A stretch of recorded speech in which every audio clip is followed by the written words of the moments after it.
Ready? Here we go. Hey, Tom Trento here. It's actually 11 a.m. on August 6th, 2020, and we're bringing something to you that's a bit different, kind of unplugged. You see, it is the 9-year anniversary since the shootdown of Extortion 17.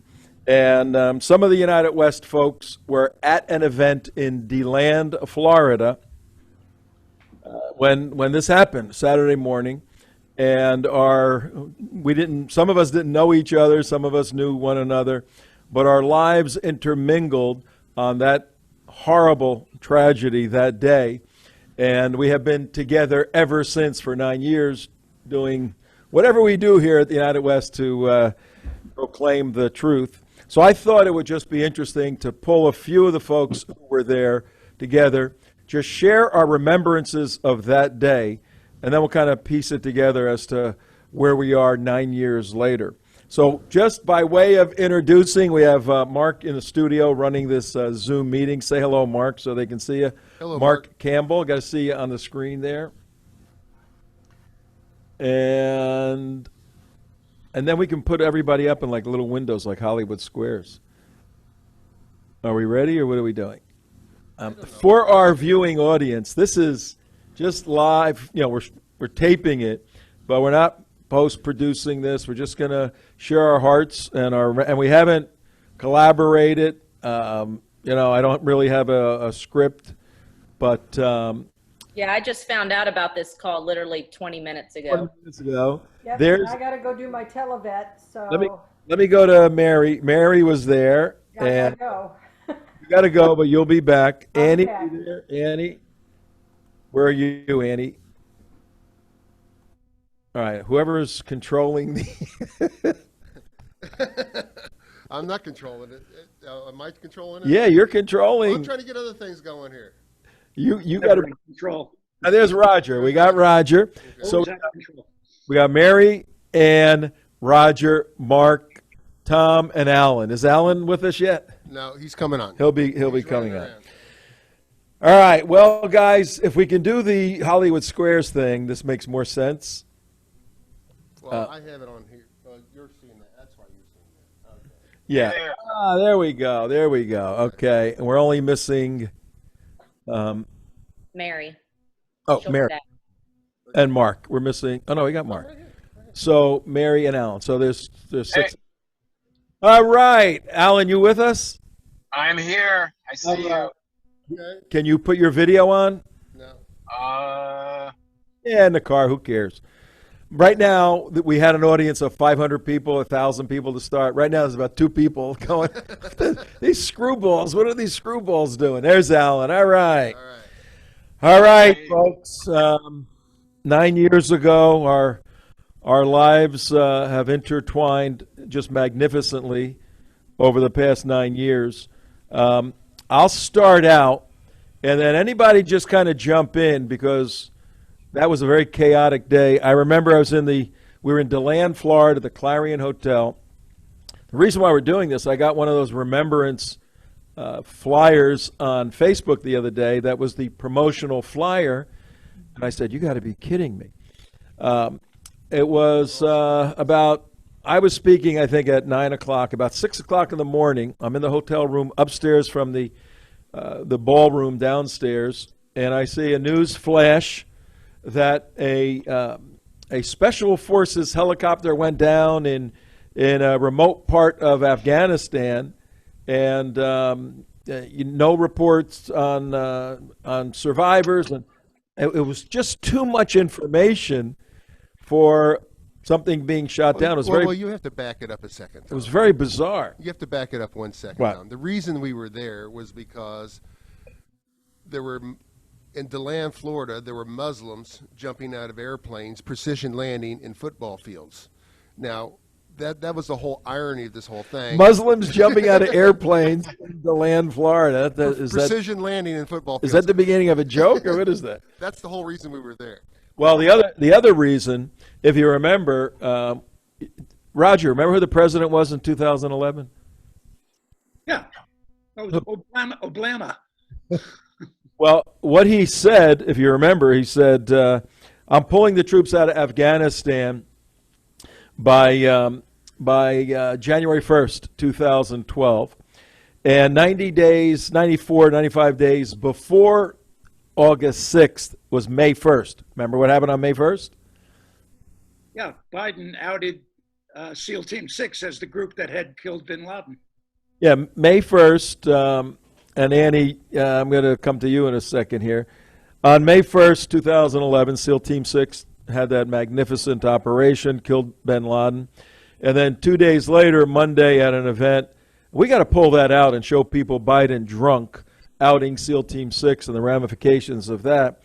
But we were also preparing to do an event in January in Florida to thank the troops for their service. So there was a lot of military mindset and the concerns about Muslims jumping out of airplanes in Deland, which was very disconcerting. So I come downstairs to speak at 9 o'clock. I guess there was 100, 150 people. And I just said, folks, we gotta pray. Something horrible has happened. You know, you can't go by the first reports, but it ain't good. And we prayed, and I went out my presentation. Now, let's cut to, if this were a movie, cut to Annie. When did you find out what happened, and where were you that morning? 9 o'clock, I started speaking and asked everybody to pray. When did you find out what happened? Well, I was sitting in the audience working with you, and I was already getting text messages and lots of voicemails. I probably had 10 different voicemail messages from our FRG group leaders and from fellow wives that something had occurred, and it does indeed look like our guys were somehow involved. That's all the information they were giving us at the time. And that was several minutes before. I just kind of sat in shock and disbelief. That was several minutes before you stood up and said that, which just confirmed everything that was coming through. So that's kind of where I was at. I know why, tell the audience, why was that of particular importance and concern to you? Well, my husband at the time was serving active duty as a U.S. Army Ranger, as a K-9 handler. And reports very quickly started coming in that there was a Ranger K-9 handler on board the flight. There was just a lot of there was a lot of different information coming in, so it was very difficult to figure out what was factual, what was, you know, the media reporting, was it accurate, and then mirroring that or comparing that to the information that I was getting from our FRG and other wives, which typically we've never really had. The communication has always been extremely controlled. Anytime there was an incident, the dissemination of information was always very controlled. This was not. And so it was just very different from any other incident we've experienced. My husband served from 2004 to the end of 2011. This was the only occurrence where communication seemed very loose and very frequent prior to official information coming in. So that was very different in and of itself. But that was also being mirrored with what you were saying and some of the reports and I think Mark was starting to receive information and was feeding me information as well that was mirroring what I was receiving from the FRG or the Family Readiness Group. So what was weird about it was the dog information came through first. It's like everybody heard about the dog, and I'm like, oh, hold on, we just said SEALs died, but everybody's like, the dog died? It's like, okay. And that was the strange thing about it, and I'm just like, okay. So yeah, we have been working. Dog hand, and your husband was a dog handler. That's what made it doubly weird, you know? right, yeah. The four of us, Annie, Mark, Alan, and me, we had been working together for several years before all of this, and one of the graphic memories of that day to me was seeing you, and you actually thought Ray was on board, and you broke down, and it was very difficult for everybody there. I remember, Mark, you were trying to console her, and you're crying, and we were all trying to figure out. It was just hard. Can you imagine the Vaughns? Now, Right. if this were a movie, we would cut to the Vaughns over here, but hold that off for a minute. So during the course of that day, we thought Ann's husband may have been on that flight because he operated with the SEALs in the Extortion. Well, we didn't know the name It was Extortion a yet. dog handler thing more than anything. The dog handler. Now, as reality would work itself out, your husband was involved, and he didn't die, thank God, in it, but he was involved. And then I'm jumping ahead to May 3rd, 2015. All of us in the Curtis Caldwell Center, all of us on here right now talking, ironically, we're there with Ray. That's a whole nother story, but that was very interesting. Roger, where were you at the time when you heard what's going on, and what were your thoughts with all of this? Well, I was there, okay, basically to hear you speak, and that's early on, probably before I actually started working with the United West. So all of this was somewhat overwhelming for me at that point in my activist efforts, if you will, in my involvement. So I was overwhelmed by it all. But the story that a chopper had been shot down with, and I had met Ann that day, and as I did many of you, and when something hits as close to someone that you're standing alongside of, I was removed from that reality that I didn't know anyone on the mission or anyone involved, and I didn't have military involved in Afghanistan. So I was really removed from it and just overwhelmed by the grief and fear that had hit everyone. So watching that at that point in time, let me just say, outsider, as many people might be who would be watching this, it was just overwhelming. I found it very hard to relate to the loss and the grief and the fear that people were experiencing. It was eye-opening for me. It was a revelation of sorts, an awakening for what was going on. I had attended that seminar, okay, so that I could become more well-informed as to what was happening, as I was interested with Ground Zero Mosque was a big subject at that time, which you were addressing that day. And that was my focus of attention. And then all of a sudden to have a shoot down involved where people that are just standing alongside of may have lost loved ones, just was just overwhelming and really brought to light the concerns and the fears that everyone was trying to address with regard to the Islamic terrorist situation that was unveiling itself at the time. So that's what I recall. It was a day of shock for me, not just because of the shoot down, but also because of the heartache and fears that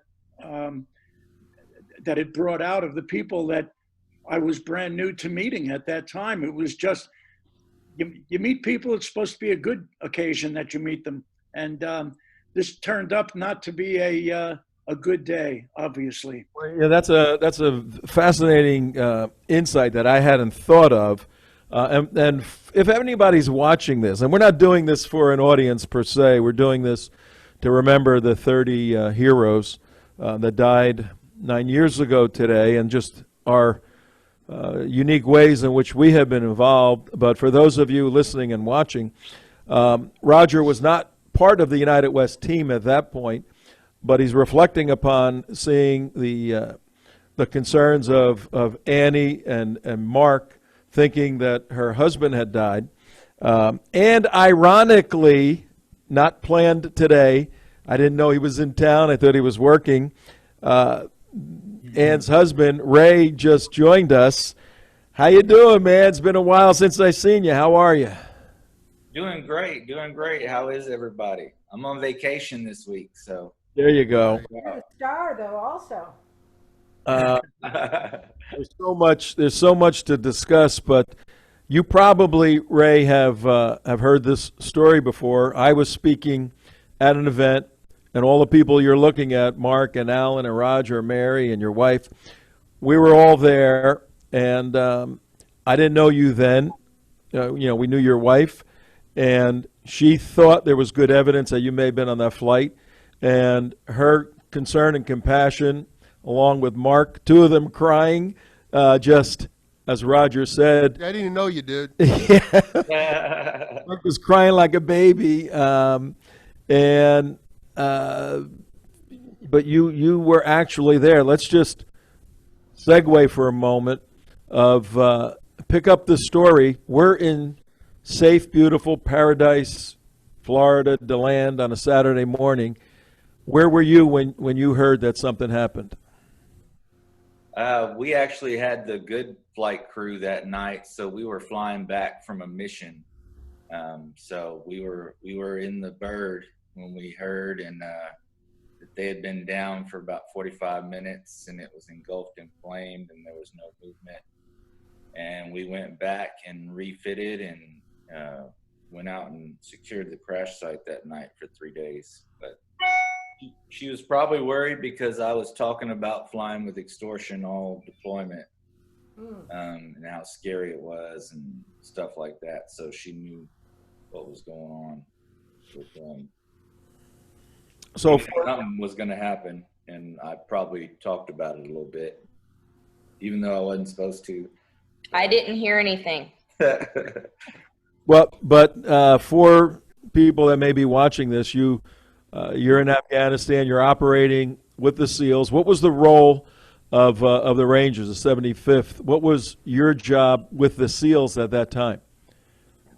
Actually, we were like special operations group. We were just co-located with them, and basically we'd wake up and find out who. We'd look at targeting, and we'd fight over assets that night. We'd find out who was flying. So we were basically trading off with them with flight packages and stuff like that. So some nights we'd fly with Extortion. Some nights they would fly with the 160th, the special operations birds and pilots. And some nights we'd get the National Guard. It depended on targeting and stuff like that. So we were all just out there doing direct action hits for on targets. So I went out with them several times just because they needed extra dog teams, but we were kind of working independently, but together. That's how it works. It was during a surge, so you had a lot of extra special operations groups that wanted to go out and do missions, but there was only one 160th flight package. So with all these extra platoons and troops in there wanting to work, there was still only one special operations flight crew. So they kind of just threw in the National Guard just to swing the bat, so to speak. But that didn't work out. So.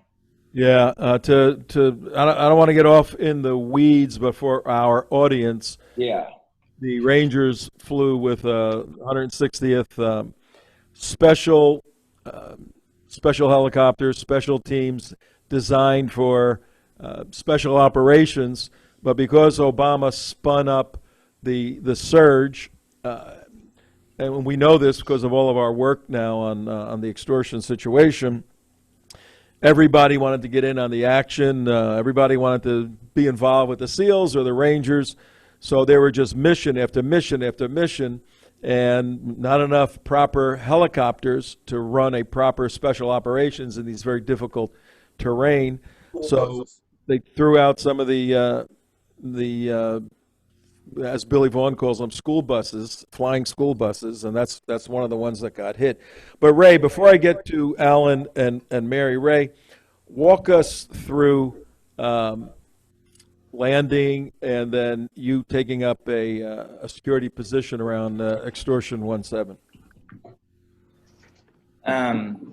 You mean just landing in general, or that, or No, specifically that night? you flew in and when you first saw, your brothers burning in a helicopter. Well, because I was a dog handler, I didn't go on the ground, which is how I learned a whole lot. I stayed back in the talking to the 160th flight leaders and stuff. So I spent 3 days with the flight leads from the 160th, where they kind of explained a lot to me about the differences and stuff, not just what I felt, but Just so you know, this is being recorded and it's live, so that changes. so that's kind of there's a whole lot of information that I've just learned in the last couple weeks. We just filmed for this stuff, so I don't know probably talk for hours on that. So. No, we're just trying to do reflections, but we'll touch a little bit on that. Yeah. You and the information that I'm getting feedback on somewhere. The information that you gathered in those couple of days while that operation was on, I know has been extremely useful in the follow-up research by Don Brown and by others, and by Stephen Spivey's movie right now, the Aaron Vaughn story. So, yeah, we have limited time for just our reflections today, but this is a gigantic historic event that took place. Alan, you were there. I know you were there because you were part of the production crew dealing with the Casey Anthony Casey Anthony sketch by one of the actresses that was part of the United West, right? Yeah, my role. That's a story. It was just one of our people looked like Casey Anthony, so that became the running joke, and then all of this happened. Burn it. And then the call came in, which, like Roger, for me personally, it was a window into the life of the family members of the men and women who are in combat overseas, and through Ann, we got a taste of what that's like. We're able to empathize and we think about it, but to actually see the information that comes in, the unknown, thinking the worst, is very, very eye-opening, very sobering, and it gave me a great appreciation for the family of our military. And Ray obviously was there on the ground, and we just did not know, and that not knowing was very, very difficult for all of us, especially for Ann, but also for us being a part of it.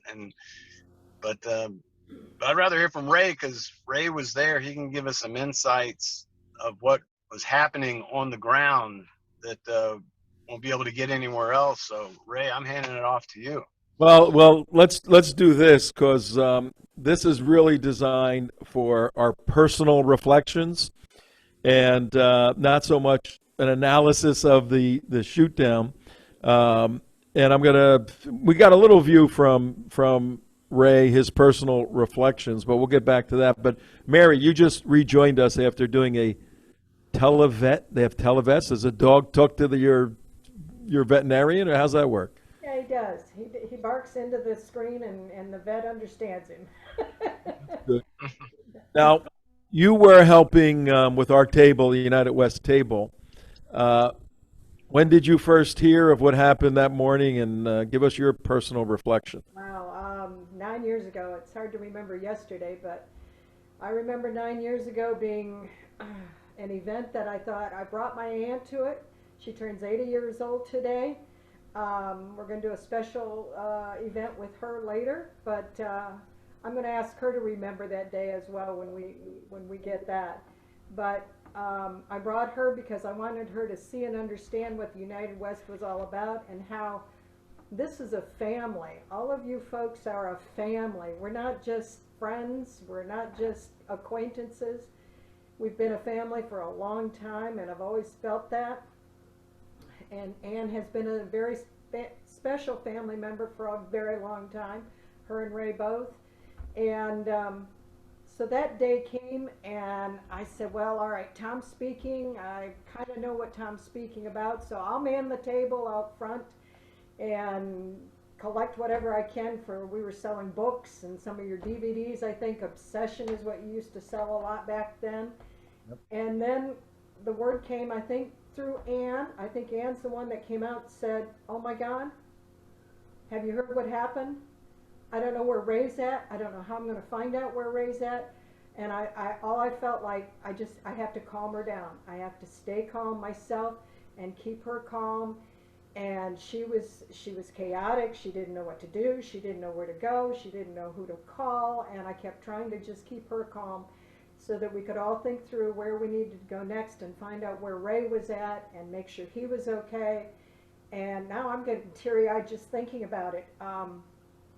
It was a frightening day, and I felt what she was feeling. I think probably not as strong because, of course, Ray being her husband, but it was a very, very emotional afternoon in everything that I remember, and it was the longest afternoon I'd experienced in a long time, and trying to figure out where to go next. And somehow am I remembering right, Ann? Did you ever find out anything before we left there that day?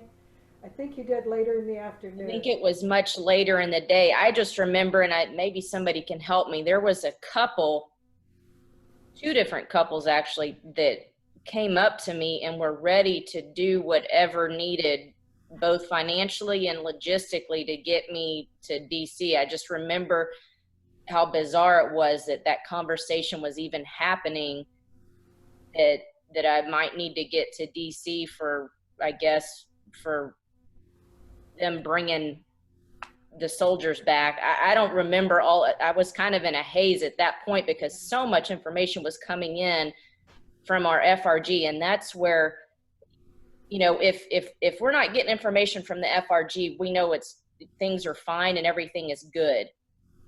And that's what was so different about this day, is because information was coming in from our FRG leadership and from other wives, it was very clear that somehow there was a connection. And so it was just very surreal. And so that's all I remember, that for several hours, it was all unknown, other than there was some connection. And I just remember this couple, I believe he may have been former military, but he was ready to pay for me to get to where I needed to go and stay at, you know, pay for lodging. And does anybody know who that was? I've wanted to reach out to them. I remember some of that, but I don't remember names. And you may have explained the FRG. Pardon? You may have explained this when I was off doing what I needed to do. What is the FRG? The family readiness group. So it's the spouse side of chain of command, basically. Okay. So when a wife starts getting information from people within the FRG, you know that it's either going to be good information that everything is fine, or you're getting fed information that there's a situation. And that was this day. Okay. So it was very different than any other. Very quickly, we found out all the other times when we had KIAs, very quickly we found out whether it was our husband or not. This was so different from that. It was just, yeah. Well, Ray, when did you first make contact? Again, for those of you watching, all of us here were at an event 9 years ago, August 6, 2011. 90-something days after SEAL Team 6 killed bin Laden. And the history has shown that the Taliban put out a hit on SEAL Team 6. They were flying that night. Ray, with the Rangers, worked with the SEALs, was there at the operations center. But we're reflecting, the six of us here, on how that day impacted our lives, trying to give the audience a feel for that, on that moment, the emotion. And it really revolved around two elements: the intellectual information coming off of the television and the news reports, bad stuff, but then somebody who at this point Ann thought her husband may be one of those individuals, those heroes killed, and how all of that, the intellectual and the emotional, impacted us for the next 9 years. We've been involved with this thing for 9 years. Ray, when did you reach out to Annie and say, I'm okay, baby, I'm okay? It wasn't till after our guys were refitted and taken care of and gone. So that probably would have been, at least 5 or 6 hours after, and everything had settled down, and I'd done everything I could do. And I think I sent a really quick email, hey, I'm good, don't, that kind of thing, but that's it. I think you actually called, but it was that evening. Maybe. I honestly don't remember. I don't it either. was so chaotic at the Did time. you call Mark, Ann, because he was very concerned about you? Oh, I'd like to bring up something very important. I hope, Ray, you feel really guilty right now. Representing all of us so much. I don't need any more guilt trips. Stop it. Roger. Great question. I remember the day being so surreal. I mean, we're doing the spoof thing with Ann on the whole. She looked like Casey Anthony back then. She really did, right? And so we're doing that stuff. And then the Muslims jumping out of airplanes into football fields, and we're like, and then this thing with you and the husband. It was just like one bounce. It was a very weird day. It was a total 180 from the hilarity and fun of the day. Yeah. Very surreal. Probably. Can I ask Ray a question? Yeah. Okay. After the shoot down, okay, there became Don Brown found out in his investigative reporting. Okay, there's a lot of conflicting information that apparently is non-factual that the government was putting out.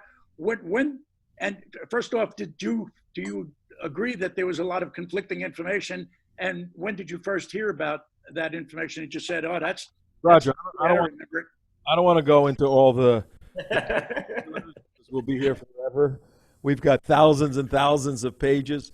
I just wanted to have a little kind of subjective insight into our team and our experiences. And I want to wind it up now by each of us just having a statement regarding the sacrifice of these 30 heroes, their families through these 9 years, and what you think it may mean in the context of where this country's going forward over the next 2 or 3 years. So take 30 seconds or a minute just to share your thoughts. We'll sum it up. And we're looking forward to the movie by Stephen Spivey, who's going to answer a lot of these questions.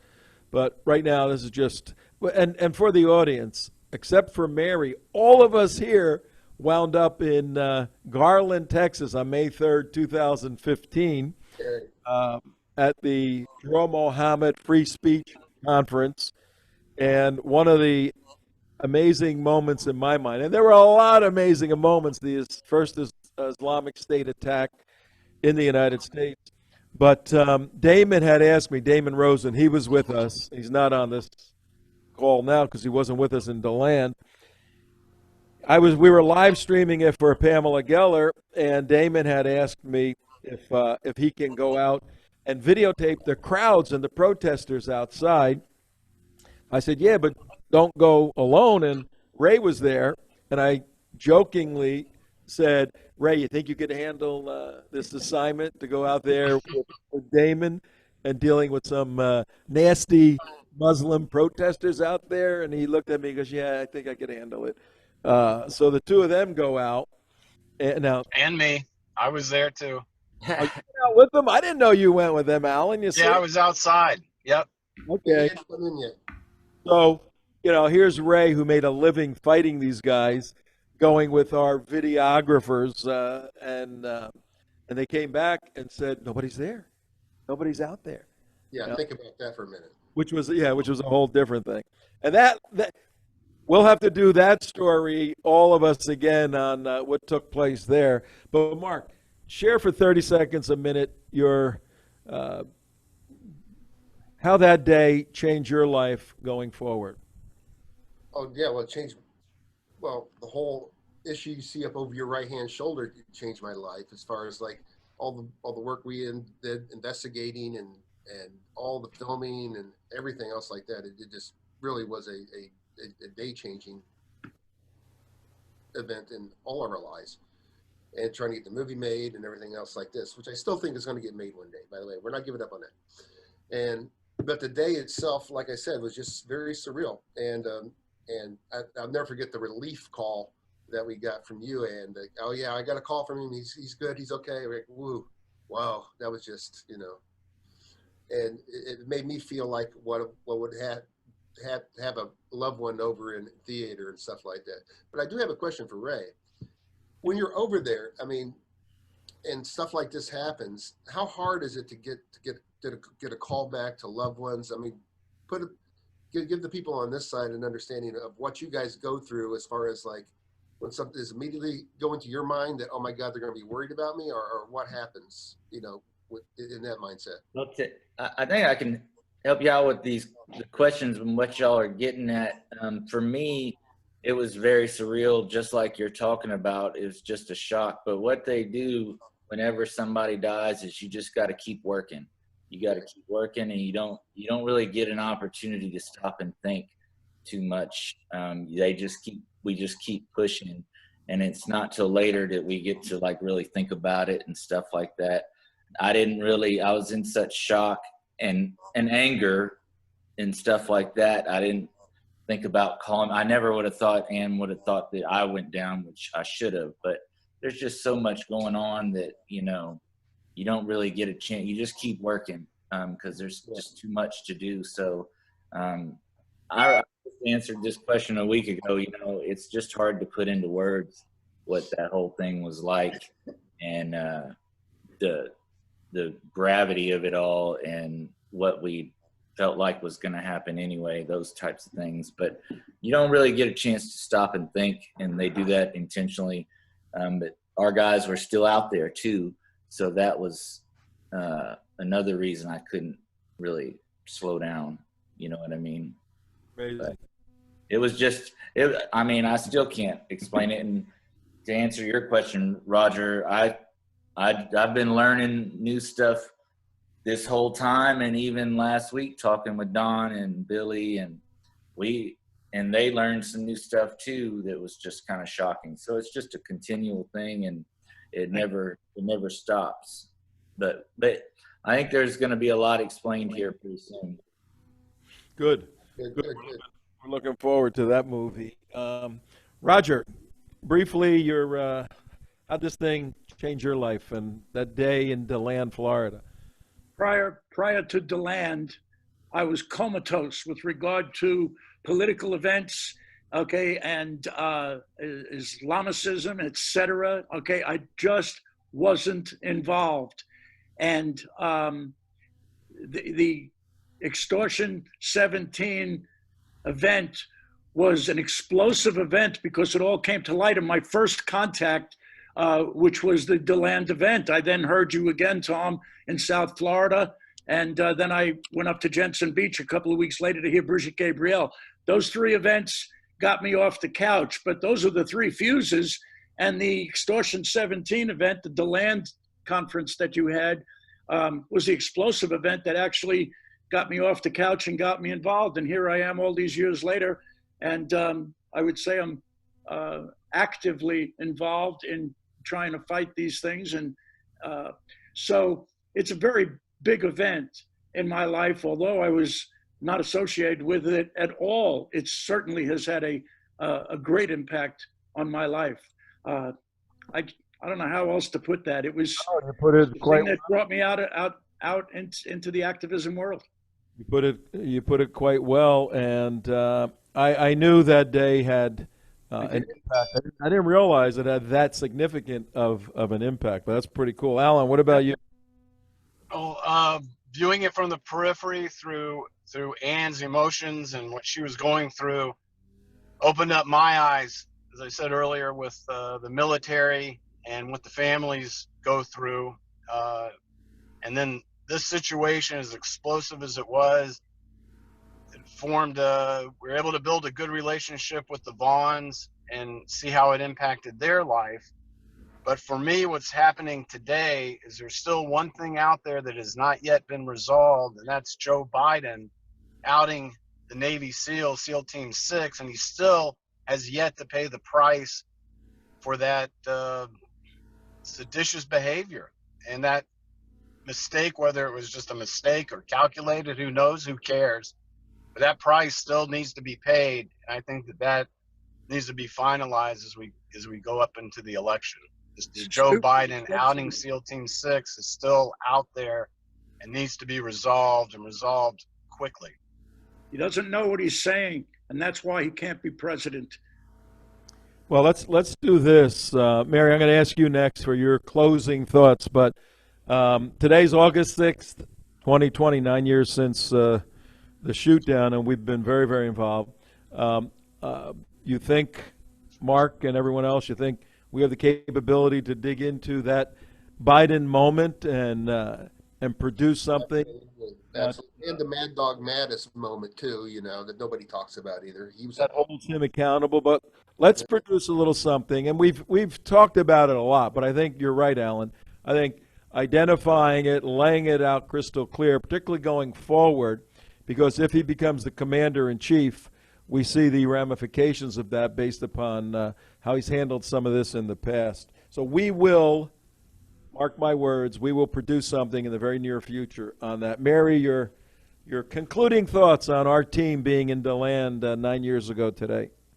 Well, my thoughts are, like I said, it was quite an emotional day, quite a chaotic day, but like Alan nailed it in terms of Biden. I remember a year, 2 years after the shoot down, Karen Vaughn said something to the effect, Aaron had contacted her and said, "Mom, get everything off of social media." I'll never forget her telling us that. She had to remove everything that related to the Vaughns off of social media. He said, right after Biden had outed the SEALs, that he was afraid what was going to happen next.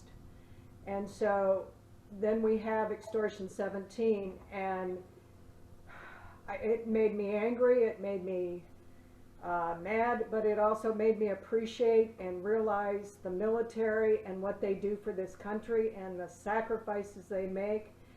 And I tell everybody I see in uniform, thank you. You are a blessing to this nation, and I just want to make sure that every one of them understand that there is a respect for them, that there is a love for them, there is, you know, they do so much for this country, and Ray, you're one of them. So I am so appreciative of what you've given for this country, and I wish you all the blessings possible. Thank you. Thank you. Annie, your thoughts? So obviously, that day you can never really prepare.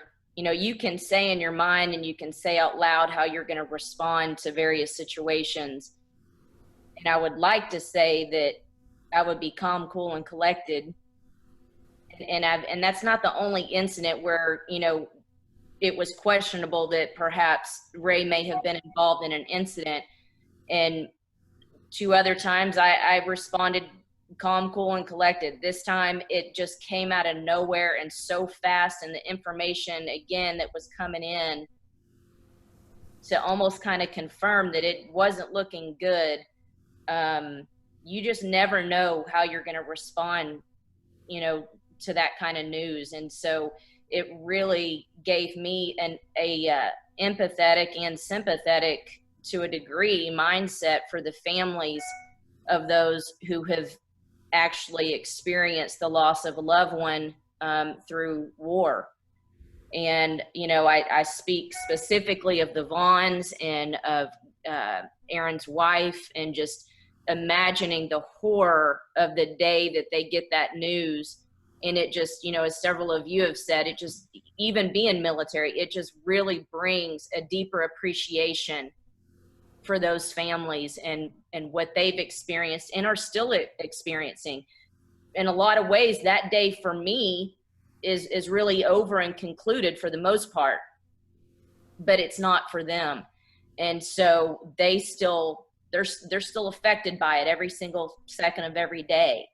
Some of the things that I walked away with, which we were already working on. In fact, I think, Tom, you mentioned we were scheduled to do an event in January, which this is where I was going to meet Billy and Karen, and had not yet met them at this moment.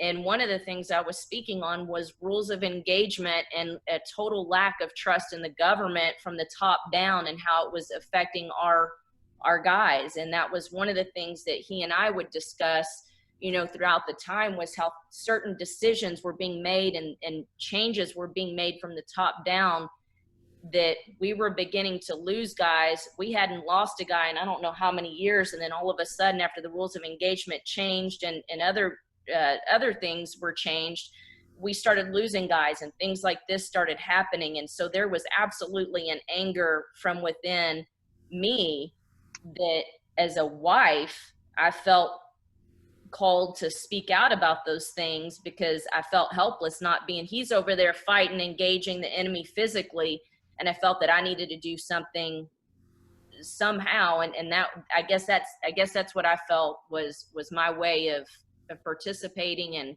and doing something.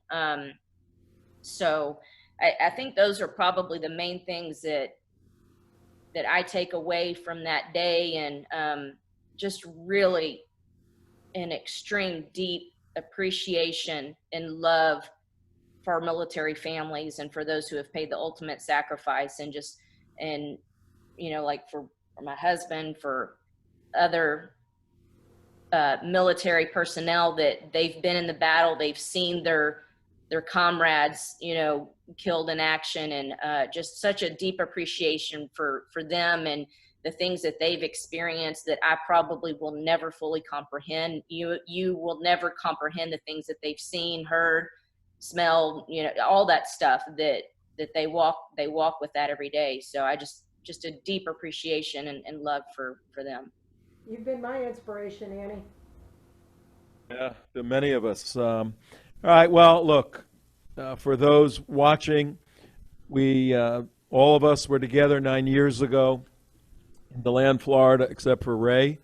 Ray was thousands of miles away in Afghanistan, and we're together 9 years later to kind of complete the circle here. On the 25th of August, 9 years ago, after watching Aaron's grandmother, Billy's mother, on the local news, there was going to be a memorial service in Martin County at the high school where Aaron went. I went to that, 2,000 people there, and had the idea of getting Billy Vaughn to speak. Saw him on Fox News a few times at our January event in Tallahassee. We missed each other, but eventually he spoke there. One of the highlights of my life, believe it or not, was introducing Billy, who I just met, to Todd Beamer's dad, Let's Roll. And when I introduced the two of them, David Beamer to Billy, both of whom lost sons in this battle,